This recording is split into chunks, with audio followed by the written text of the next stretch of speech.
Hi, this 5-minute solution gonna show you how to hide your Instagram story from someone.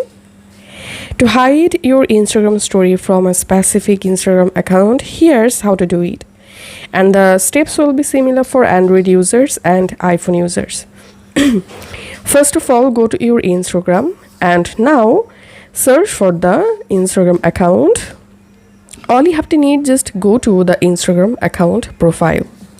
Once you are in the specific account profile, tap on this three dot at the top right, and here you will find this hide your story option. Just tap on that, and as you can see, this account will no longer to see my Instagram story.